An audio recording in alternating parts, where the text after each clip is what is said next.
इंसानों के बीच में एक ऐसा महायुद्ध हुआ जिसने धरती से लगभग पूरी तरह से इंसानों को खत्म कर दिया। और अब इंसान मशीनों के बड़े बड़े चलते फिरते शहरों में रहते हैं। इस कहानी की शुरुआत में हमें एक चलता फिरता शहर दिखाया जाता है। यह इंजीनियरिंग का एक अद्भुत नमूना है।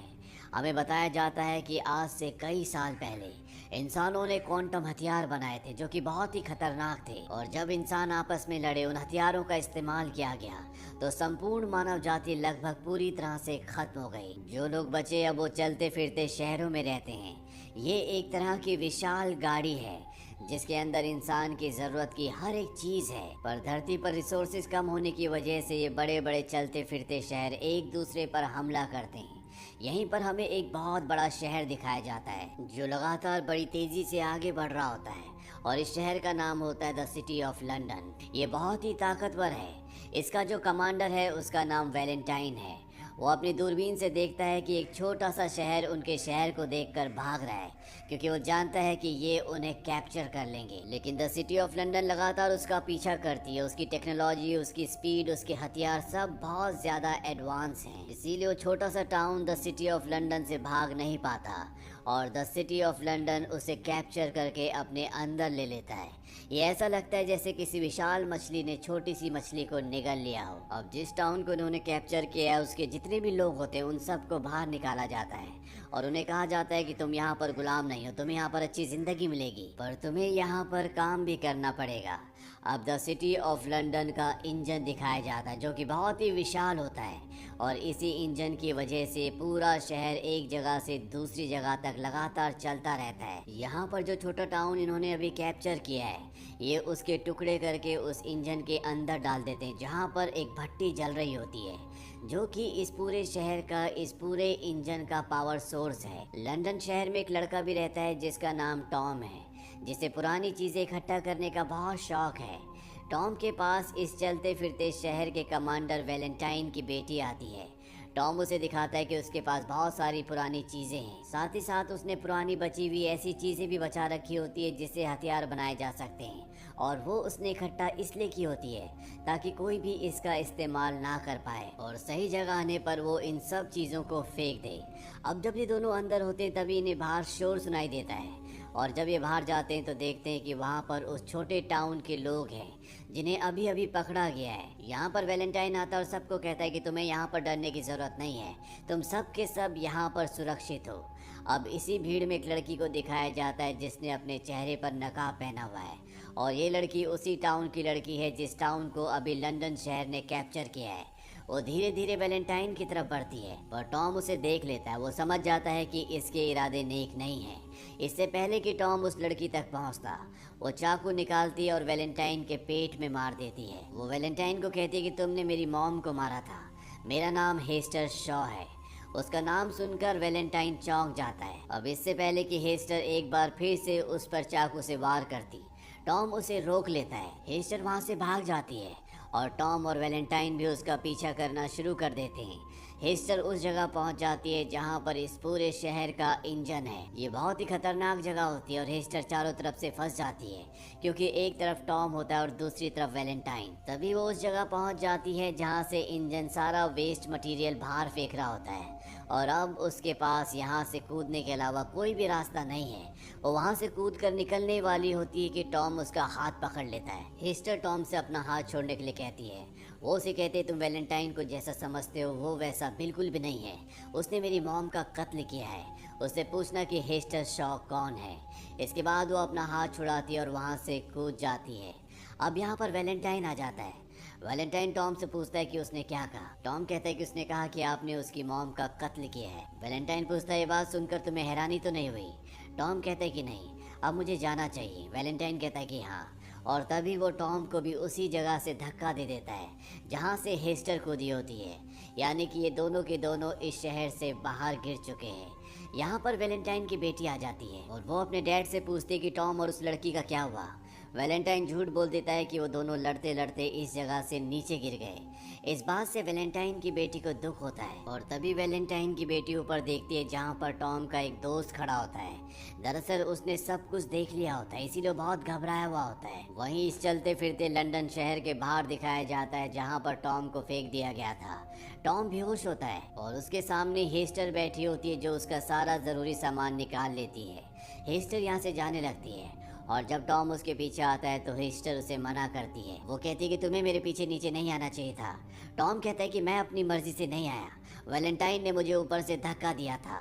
इस बात से हेस्टर को गुस्सा आता है। वो कहती है कि 6 महीने लगे मुझे उसे ढूंढने में और तुम्हारी वजह से मेरे हाथ से वो निकल गया, आज मैं उसे मार सकती थी। ये कहकर वो टॉम को छोड़कर आगे जाने लगती है। टॉम कहता है बस मुझे मेरे शहर लंदन तक पहुंचा दो, उसके बाद मैं कभी तुम्हारा पीछा नहीं करूंगी। अब ये दोनों के दोनों यहाँ से पैदल ही आगे बढ़ना शुरू कर देते हैं। वहीं दूसरी तरफ चलती फिरती लंदन सिटी के अंदर ये दिखाया जाता है कि वहाँ पर वैलेंटाइन की अपनी एक लैब है जिसके बारे में उसके सीनियर्स को किसी को कुछ नहीं पता और यहाँ पर वो एक लेडी के साथ मिलकर किसी सीक्रेट प्रोजेक्ट पर काम कर रहा है। वो लेडी बोलती है कि मैंने सुना है कि आज सुबह आपके ऊपर हमला हुआ है, आपने कभी बताया नहीं कि पेंडोरा शॉ की बेटी भी है। हेस्टर शॉ दरअसल पेंडोरा शॉ की बेटी है। वैलेंटाइन कहता है कि जब तक वो मुझे मार नहीं देगी वो चैन से नहीं बैठेगी। यहाँ पर जो लेडी होती है वो कहती है कि समंदर के बीचों बीच जो जेल है वहाँ से सुबह सुबह मुझे खबर मिली है, उन्होंने एक खौफनाक दरिंदे को पकड़ा है जो किसी को मारना चाहता है। वो दिन रात सिर्फ एक ही नाम लेता है और वो नाम होता है हेस्टर शॉ का। वैलेंटाइन ने जानने के बाद उस जेल में पहुंच जाता है। वो देखता है कि वहाँ पर एक खौफनाक दरिंदा कैद है। वो उससे पूछता है कि अगर तुम्हें हेस्टर शॉ मिल जाए तो तुम क्या करोगे। वो कहता है कि उसने अपना वादा तोड़ा है, मैं उसे जिंदा नहीं छोड़ूंगा। और ये सुनने के बाद वैलेंटाइन उस जेल पर हमला करके उस दरिंदे को आज़ाद कर देता है और अब ये दरिंदा हेस्टर शॉ को किसी भी कीमत पर मारना चाहता है। वो उसकी खोज में यहाँ से निकल जाता है। वहीं दूसरी तरफ हेस्टर शॉ को दिखाया जाता है जो सो रही होती है। अचानक से उसकी आंखें खुलती है और वो देखती है कि टॉम किसी से मदद मांग रहा है। वो टॉम को ऐसा करने के लिए मना करती है और जब वो ऊपर जाती है तो वो देखती है कि यहाँ पर शिकारी आ गए हैं जो इन दोनों को पकड़ना चाहते हैं। ये दोनों के दोनों अब भागना शुरू कर देते हैं पर इससे पहले कि वो शिकारी इन्हें पकड़ते हैं दोनों के दोनों जमीन के नीचे गिर जाते हैं। ये देखते हैं कि ये एक बहुत बड़ी मशीन के अंदर है। जिस तरह पानी के अंदर सबमरीन यानी कि पनडुब्बी होती है, यहाँ पर भी एक ज़मीन के अंदर मशीन है जिसके अंदर एक कपल है। वो दोनों इनकी खातिरदारी करते हैं और इन दोनों को लेकर यहाँ से आगे निकल जाते हैं। वहीं दूसरी तरफ कमांडर वैलेंटाइन की बेटी को दिखाया जाता है जो अपने पिता के ऊपर हमले के बाद उनकी जान के लिए बहुत ज़्यादा चिंतित होती है। वो टॉम के उस दोस्त के पास जाती है जिसे उसने टॉम और हेस्टर के गिरने के बाद घटना स्थल पर देखा था।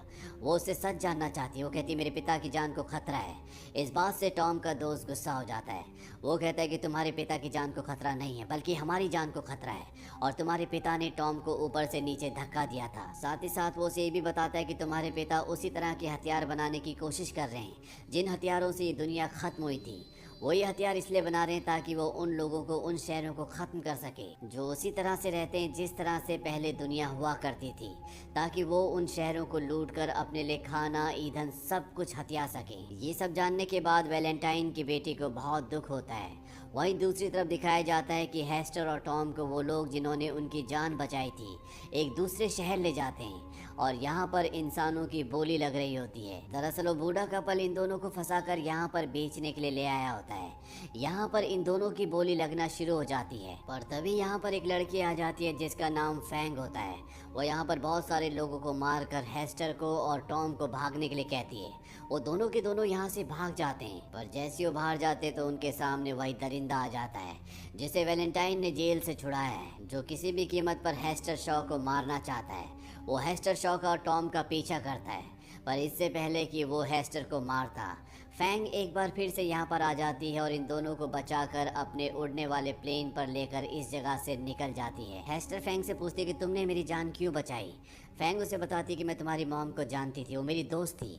मैंने उससे बहादुर इंसान अपनी ज़िंदगी में कभी नहीं देखी। उसकी मृत्यु के बाद मैंने तुम्हें बहुत ढूंढा।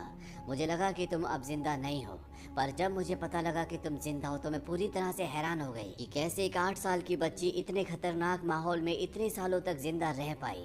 पर अब मुझे सब कुछ समझ में आ गया है। दरअसल हेस्टर की मॉम के मरने के बाद जब वो भटक रही थी तो तब वो उसी दरिंदे को मिलती है जिसकी चमकीली आंखें हैं, जो अब हेस्टर को मारना चाहता है। ये जो चमकीली आंखों वाला दरिंदा होता है ये भी कभी इंसान था, पर इसके ऊपर कई सारे एक्सपेरिमेंट्स किए गए और अब ये पूरी तरह से एक ज़ॉम्बी बन चुका है। हेस्टर बताती है कि उस ज़ॉम्बी ने मुझे पाला पोसा बड़ा किया, हर तरह से मेरा ध्यान रखा।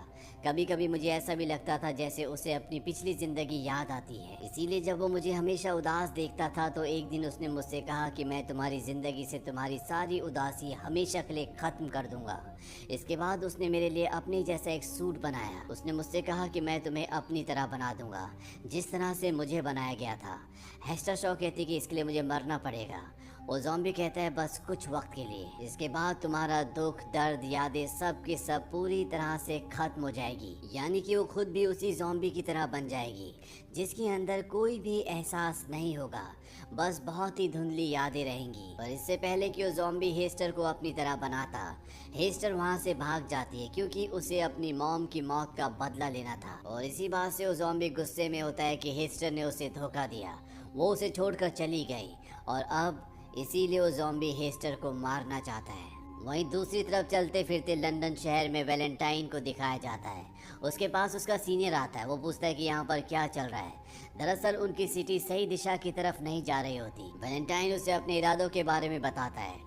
दरअसल यहाँ पर वैलेंटाइन ने मेड्यूसा को बना लिया है। मेड्यूसा वो हथियार है जिससे 60 मिनटों में इस पूरी दुनिया का अंत हो गया था और चंद ही लोग इस दुनिया में बचे थे। वैलेंटाइन का सीनियर उससे बोलता है कि तुम अपने इतिहास से कुछ भी नहीं सीखे, इससे दुनिया का सिर्फ खात्मा होगा। वैलेंटाइन कहता है कि जिसके पास मेड्यूसा होगा वही इस पूरी दुनिया पर राज करेगा, यानी कि वो इस पूरी दुनिया को अपने कंट्रोल में लेना चाहता है। और इससे पहले कि उसका सीनियर उसे रोकता, वो अपने सीनियर को गोली मार देता है। और जब वैलेंटाइन ने ऐसा किया होता है तो उसकी बेटी देख लेती है कि उसके पिता ने अपने सीनियर को गोली मारी है और अब उसे यकीन हो चुका है कि टॉम के दोस्त ने जो भी कहा था वो सब कुछ सही था। उसके पिता ने सिर्फ एक शराफत का मुखौटा ओढ़ा हुआ है। वहीं दूसरी तरफ फैंग हेस्टर और टॉम को अपने बेस पर ले आती है, जहां पर वो इन दोनों को अपने साथियों से मिलाती है। इन सब को अभी नहीं पता कि वैलेंटाइन का आगे क्या प्लान है। फैंग हेस्टर से पूछती है कि तुम्हारी मॉम को जिस दिन वैलेंटाइन ने मारा था उस दिन क्या हुआ था। हेस्टर बताती है कि वैलेंटाइन ने उस दिन मेरी मॉम से कोई पुराना तकनीकी बॉक्स छीना था, इससे ज्यादा मुझे कुछ भी नहीं पता। तभी यहाँ पर एक आदमी बोलता है कि 6 महीने पहले वैलेंटाइन ने फ्यूजन इन्वर्टर सेल खरीदा था। और ये सुनने के बाद टॉम को सब कुछ समझ में आ जाता है। वो पेपर पर एक स्केच ड्रॉ करता है और उसे वो हेस्टर को दिखाता है। वो उससे पूछता है कि जब तुम्हारी मॉम से वैलेंटाइन ने बॉक्स छीना था क्या उस बॉक्स के ऊपर ऐसा निशान था। हेस्टर कहते हैं कि हाँ। टॉम कहता है कि तुम्हारी मॉम को एक कंप्यूटर कोर मिला था जिससे क्वांटम एनर्जी वेपन बनाए जा सकते हैं। और यहाँ पर सब समझ जाते हैं कि अब वैलेंटाइन ने मेड्यूसा का निर्माण कर लिया है जिससे वो पूरी दुनिया को दोबारा से तबाही की राह पर ले जा सकता है। टॉम से पूछा जाता है कि मेड्यूसा को कैसे बंद किया जा सकता है। वो कहता है कि इसका सिर्फ एक ही तरीका है और वो है क्रैश ड्राइव। क्रैश ड्राइव एक तरह की चाबी है जो मेड्यूसा को पूरी तरह से बंद कर देगी, तबाह कर देगी। वैलेंटाइन भी किसी भी कीमत पर उस चाबी को हासिल करना चाहेगा, लेकिन किसी को नहीं पता कि वो चाबी, वो क्रैश ड्राइव कहाँ पर है। अब यहाँ पर वही ज़ॉम्बी आकर हमला कर देता है जो किसी भी तरह से हेस्टर को मारना चाहता है, पर टॉम उसके आगे आ जाता है। वो टॉम को उठाकर जमीन पर पटक देता है और जब वो टॉम को मारने वाला होता है तभी उसे हेस्टर रुकने के लिए कहती है। हेस्टर की आंखों में आंसू होते हैं। ये देखकर वो ज़ॉम्बी रुक जाता है। वो कहता है क्या तुम्हें इसने दर्द दिया। वो कहती नहीं, मुझे इसने दर्द नहीं दिया, तुम्हें इसे छोड़ना होगा। और उसके कहने पर वो ज़ॉम्बी उसे छोड़ देता है क्योंकि कहीं ना कहीं वो हेस्टर को अपनी बेटी मानता है। उसने हेस्टर को बड़ा किया है। वो पूछता है क्या तुम इससे प्यार करती हो, पर हेस्टर इसका कोई जवाब नहीं देती और अब उसके अंदर अपने आप ही शॉर्ट सर्किट होना शुरू हो जाते हैं। वो हेस्टर को एक लॉकेट देता है। वो कहता है कि जब तुम मुझे मिली थी ये तुम्हारे गले में था, ये तुम्हारी एक अमानत है। साथ ही साथ वो उसे ये भी कहता है कि मैं तुम्हें तुम्हारे वादे से मुक्त करता हूँ। दरअसल हेस्टर ने उससे वादा किया था कि वो उसी की तरह बन जाएगी, पर अब वो वैसी नहीं बनना चाहती। यहाँ पर वो ज़ॉम्बी कमज़ोर होना शुरू हो जाता है और उसकी कुछ पुरानी यादें ताज़ा हो जाती हैं।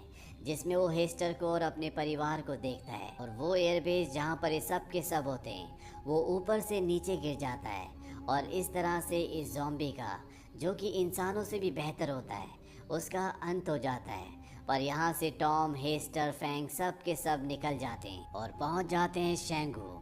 ये धरती पर एक ऐसा शहर होता है जहाँ पर इंसानी सभ्यता आज भी उसी तरह से बसती है जैसे दुनिया के विनाश से पहले बसा करती थी।